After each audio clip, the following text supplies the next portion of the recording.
So friends, we were discussing about treaty of सेवरिस।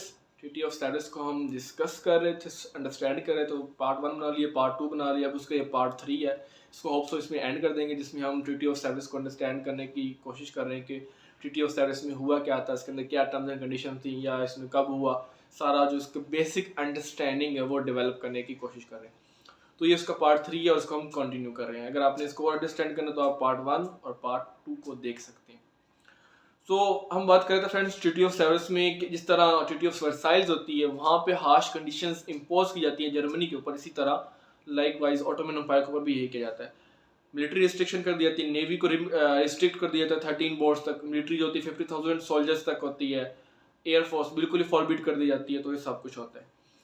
इसके बाद अब जो होता है इकोनॉमिकली तौर पर उसको भी रिस्ट्रिक्ट किया जाता है ऑटोमन एम्पायर को। किस तरह करके जो फाइनेंशियल कॉन्सिक्वेंस होंगे जो ट्रीटी ऑफ सेवरिस में, वो ये बिल्कुल इसी तरह थी जिस तरह ट्रीटी ऑफ वर्साइल्स में थी। जिस तरह ट्रीटी ऑफ वर्साइल्स में फाइनेंशियली वीक किया जाता है जर्मनी को, सिमिलरली इधर भी ऐसे ही किया जाता है। जर्मनी में आपको पता चलता है कि ट्रीटी ऑफ वर्साइल्स के बाद वहाँ एक वाइमर जर्मनी बनती है, वाइमर रिपब्लिक बना दी जाता है। फिर 1933 में फिर वो जर्मनी आ जाता हिटलर आ जाता है जर्मनी में ना, ठीक है। तो जर्मनी में वाइमर एक रिपब्लिक बनती जो कि अपनी इकोनॉमी को रन करती है, ठीक है, through the treaty of Versailles. जो ट्रीटी ऑफ वर्साइल उन्होंने की थी, तो उसके थ्रू, उनकी टर्म्स के थ्रू वहाँ एक वाइमर बन जाता है, रिपब्लिक बना दिया जाता ताकि वो इकोनॉमी को रन कर सके।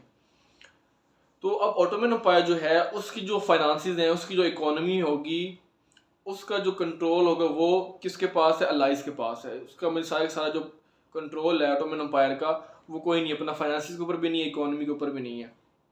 उसका सारा कंट्रोल लेकर अलाइज जो थी, जो अलाइज पावर्स थी, फ्रांस था, ब्रिटेन था, उसको दे दिए गए, ठीक है। अब इसमें किस तरह इकोनॉमी है और किस तरह आपके पास ये फाइनेंसिस है, तो उसमें हम देखें तो हमारे पास आता है कंट्रोल ऑफ ऑटोमन बैंक। जो ऑटोमन बैंक था वो कंट्रोल कर दिया गया। जो इंपोर्ट्स और एक्सपोर्ट्स थी उसका कंट्रोल दे दिया गया अलाइज को। जो इसके अलावा नेशनल बजट का कंट्रोल था वो भी ऑटोमन एम्पायर के पास नहीं था, वो भी अलाइज पावर्स के पास था। Financial regulations, request for loans, tax system, तो ये सारा जो था अलाइज पावर्स कंट्रोल कर रही थी, ठीक है। इवन जो डेट रिपेमेंट से जो रिपे करनी थी, डेट जो कर्जा था, लोन था, उसकी भी जो कंट्रोल था वो अलाइज के पास था। उनके अंडर जो है उन्होंने अपनी पेमेंट करनी थी, अपना जो लोन था वो पे करना था, ठीक हो गया। नेक्स्ट ये है कि फ्रेंड्स, ऑटोमन एम्पायर को रिस्ट्रिक्ट कर दिया गया अगेन, उसको फॉरबिड कर दिया गया, उसको रोका गया, स्टॉप किया गया कि आपने किसी के साथ भी इकोनॉमिक कोलैबोरेशन नहीं करनी। किसी के साथ मीन्स ये है कि आपने जर्मनी के साथ नहीं करनी, आपने ऑस्ट्रिया के साथ नहीं करनी, हंगरी के साथ नहीं करनी और बल्गारिया के साथ नहीं करनी, क्योंकि ये जो थी ना, ये सेंट्रल पावर्स थी वर्ल्ड वॉर 1 में। तो ट्रीटी ऑफ सेवरिस के थ्रू ऑटोमन एम्पायर को आगे करके आपने इन चारों के साथ कोई इकोनॉमिक कोलैबोरेशन नहीं करनी, कोई दोस्ती नहीं रखनी, कोई आपने कनेक्शन नहीं रखना इकोनॉमिक कोलैबोरेशन में, ठीक है। ये बल्गारिया भी था, आपको पता है, बस फर्स्ट वर्ल्ड वॉर में सारे जो थे ना इसके अंदर थे। तो इस वजह से उन्होंने कहा कि आपने दोबारा कोई लिंक इनके साथ नहीं बनाना। तो इस तरह करके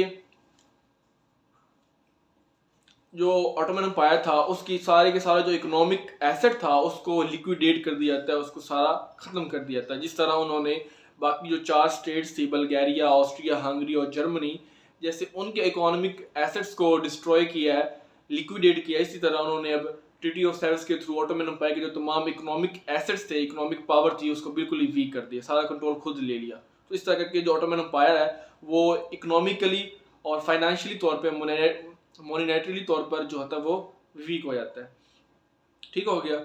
इसके बाद अब ट्रीटी ऑफ सेवरिस के थ्रू ये भी कहा गया कि जो होगा ना, इलेक्टोरल सिस्टम लाया जाएगा, उसमें रिफॉर्म किया जाएगा। ऑटोमन एम्पायर के अंदर क्या होगा कि अब ट्रीटी ऑफ सेवरिस में ये बात की गई कि आप एक जो है इलेक्टोरल सिस्टम लेके आएंगे, उसमें रिफॉर्म्स लेके आएंगे। तो एक इलेक्टोरल सिस्टम का जो कॉन्सेप्ट है वो भी ऑटोमन एम्पायर में आ जाता है, क्योंकि पहले खलीफा का कॉन्सेप्ट था, कैलिफेट था, ठीक है। तो अब ये इसके अंदर इसमें ये कहते हैं कि ये अब इलेक्टोरल सिस्टम भी होगा। और फिर उन्होंने ये कहा कि जो गिल्टी हैं फर्स्ट वर्ल्ड वॉर के लिए, जिन्होंने फर्स्ट वर्ल्ड वॉर की कॉज बनी है, जो उसमें लीडिंग मेंबर्स थे, जो लीडर्स थे, उनको क्या किया जाएगा? उनको अलाइज को हैंड ओवर कर दिया जाएगा। मीन वो जो होंगे बारबेरियस वारफेयर जो स्टार्ट हुई है, बारबेरियस वारफेयर, जो फर्स्ट वर्ल्ड वार स्टार्ट हुई है, तो उसमें जो इंगेज थे, जो उसको लीड कर रहे थे, जो जिनकी वजह से ये फर्स्ट वर्ल्ड वार स्टार्ट हुई है, तो उनको अलाइज के हैंड ओवर कर दीजिएगा और अलाइज जो होंगे उनको पनिश करेंगे। तो ये इसमें भी कहा गया ट्रीटी ऑफ सेवरेस में। ठीक हो गया। तो ये सारी जो ट्रीटी ऑफ सेवरेस थी इसको फिर किया गया इम्पोज। तो ट्रीटी ऑफ सेवरेस को फ्रेंड्स फिर ये होता है कि एक्सेप्ट कर लिया जाता है। अब देखें तो ट्रीटी ऑफ सेवरेस को जो होता है ग्रैंड वजीर, ठीक है, वो और जो ऑटोमन एम्पायर का जो था खलीफा था अहमद पाशा, ठीक है, तो वो इस ट्रीटी ऑफ सेवरेस को रेटिफाई कर देते हैं। लेकिन अब उसके पास पावर नहीं थी अहमद पाशा के पास, जो लास्ट कैलिफेट था, तो वो तो इसको रेटिफाई करते हैं। लेकिन जो टर्किश नेशनलिस्ट होता है, ठीक है, Turkish nationalist Mustafa Kemal Ataturk, तो मुस्तफ़ा कमाल जो अतातुर्क हैं वो रिबेलियन करते हैं, वो रिबेल करते हैं, ठीक है, मीन्स वो बगावत करते हैं। तो वो इस ट्रीटी को बिल्कुल एक्सेप्ट नहीं करते, ठीक है। तो वो कमाल जो थे, कमाल अतातुर्क, जो कि तुर्किश नेशनलिस्ट लीडर था, एक तुर्किश लोगों का बहुत पॉपुलर लीडर था, तो उसने इसको एक्सेप्ट करने से जो है वो इनकार कर दिया, डिनाई कर दिया। उसने साइन नहीं किया ट्रीटी ऑफ सेवरेस के ऊपर, साइन करने से उसने रिफ्यूज़ कर दिया, क्योंकि वो कहता था कि अनएक्सेप्टेबल है, इसमें जो टर्म्स हैं वो डायरेक्टली टर्की को इम्पैक्ट कर रही हैं और बहुत बैड वे में उसको इम्पैक्ट कर रही है और बहुत ही डैमेज कर रही हैं। तो वो जो टर्म्स थी वो इसको एक्सेप्ट नहीं कर रहा, वो कहता है ये अनएक्सेप्टेबल टर्म्स हैं। तो वो कहता है कि जो कमाल है, जो टर्की है, तो टर्की जो है वो डार्डेनिल्स, जो हमने पहले बात की थी डार्डेनिल्स स्ट्रेट्स की, तो वो कह रहे, तो ट्रीटी ऑफ सेवरेस में ये था ना, मैंने बताया कि वो जो डार्डेनिल्स, ये तो जो नाम बड़ा मुश्किल है प्रोनाउंस करना, डार्डेनिल्स, ठीक है, डार्डेनिल्स। तो डार्डेनिल्स की जो स्टेट्स थी उसको तो ट्रीटी ऑफ सेवरेस के थ्रू ये कह दिया गया था कि ये इंटरनेशनल एरिया है, सारे यूज़ कर सकते हैं। तो ये तो टर्किश के अगेंस्ट था। तो ये कमाल कहता है, कमाल अतातुर्क, कि ये हमारा एरिया टर्किश का है, ऑटोमन एम्पायर का है, तो आप इसको किस तरह कर सकते हैं, ठीक है, किस तरह आप इसको एक इंटरनेशनल फ्री जोन कह सकते हैं कि एक फ्री जोन है, इस पर कोई हम टैक्स नहीं देते, हमारा कोई कंट्रोल नहीं। तो ये तो हमारा एरिया है, हमारा एरिया हमसे छीना जा रहा है। तो ये कह रहे थे कि किसी कोई रीज़न नहीं बनती कि जो कोस्टेनिनोपल है, जिसको कुस्तुनतुनिया या अब आज इस्तांबुल कहते हैं, उसको फ्री जोन डिक्लेयर कर दी जाए। तो ये तो बिल्कुल ही अनजस्ट है। तो वो इसको एक्सेप्ट नहीं कर रहे थे कि ये जो है हमारा एरिया, वो इसके कोई रीज़न नहीं बनती कि आप जो हमारे पोर्ट्स हैं हमारे एरिया के, आप उसको फ्री जोन डिक्लेयर कर दें, सारे यूज़ करें, हमारा कंट्रोल ना हो। तो ये गलत है। तो ये वो इसका स्टांस पे थे। तो वो कहते थे कि जो ऑटोमन एम्पायर के जो लीडर्स हैं, ठीक है, वो उन्होंने वर्ल्ड वार स्टार्ट किया ना, इसमें टर्किश लोगों का तो कोई फॉल्ट नहीं है। तो उनकी जो गिल्ट है, उनका जो क्राइम है, उनकी जो कह सकते हैं कि जो पनिशमेंट है वो टर्किश लोगों को क्यों दी जा रही है, ठीक है, उनकी वजह से टर्किश लोगों को क्यों पनिश किया जा रहा है। तो जो टर्किश का राइट है वो उसको मिलना चाहिए। तो इस तरह के जो लीडर्स जो थे ऑटोमन एम्पायर के, तो वो एक कॉज थे फर्स्ट वर्ल्ड वार के लिए, वर्ल्ड वार 1 के लिए। तो कहते थे कि जो उनके जो लीडर्स की जो एक्शन है उनकी वजह से टर्किश लोगों को कोई जो है पनिशमेंट नहीं करनी चाहिए। तो इस तरह करके जो था वो जो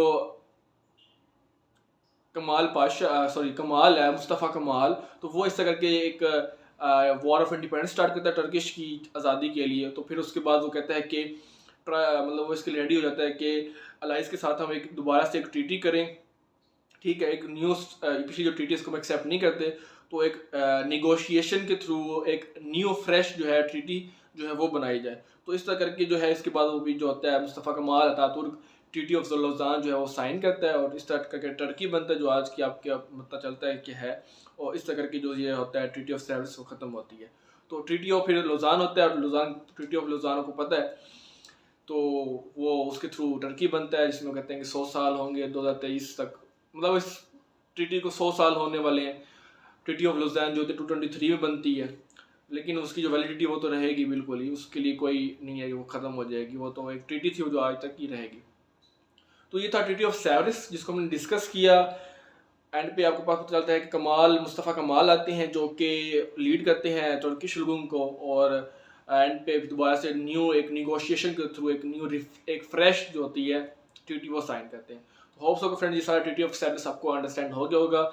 अब इसकी जो टर्म्स और कंडीशंस और इसकी जो इन्फॉर्मेशन मिल गई होगी। तो वीडियो अच्छी लगे तो हमारे चैनल को सब्सक्राइब कर दें, वीडियो को लाइक कर दें, कमेंट में अपना फीडबैक दे दें, और अच्छा लगे तो चैनल सब्सक्राइब कर दें। Thanks for watching. See you in the next video.